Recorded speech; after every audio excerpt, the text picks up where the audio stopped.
Hello friends, welcome to SK to all in one. இன்னைக்கு செவ்வாய்க்கிழமை breakfast lunch என்ன பண்ணேன்னு பார்க்கலாம் வாங்க. குதிரவாளி அரிசியில் வெண்பொங்கல் பண்ணிட்டேன். பொங்கலுக்கு தொட்டுட்டு சாப்பிட்றதுக்கு கொத்தமல்லி தழை கருவேப்பிலையெல்லாம் போட்டு பொட்டுக்கடலை தேங்காய்லாம் போட்டு சட்னி ஆட்டிட்டேன். லஞ்சுக்கு சாதம் வடிச்சிட்டேன். கரெக்டாக தாங்க சாதம் வடித்தேன், மீதமாகக்கூடாதுன்ட்டு. ஏன்னா பழைய சோறு கொஞ்சம் இருக்குது, அதனால் கரெக்டாக சாதம் வடிச்சிட்டேன்.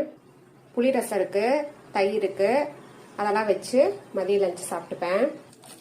குதிரவாளியில் இதாங்க நான் ஃபஸ்ட் டைம் பொங்கல் வச்சுருக்கேன். டேஸ்ட்டாக தாங்க இருந்துச்சு.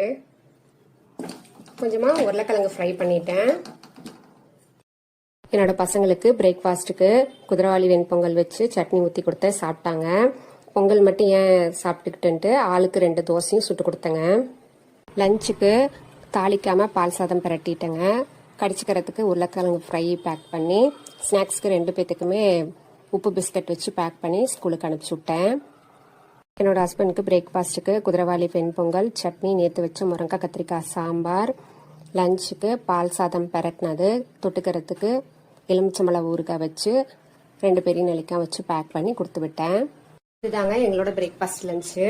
அடுப்பு திட்ட க்ளீன் பண்ணி, அடுப்பையும் க்ளீன் பண்ணி, பாத்திரம் எல்லாத்தையும் தேய்ச்சி முடிச்சிட்டேன். நான் எல்லா வேலையும் முடிச்சிட்டேங்க. நீங்கள் எல்லா வேலையும் முடிச்சிருப்பீங்கன்னு நினைக்கிறேன். தேங்க்யூ.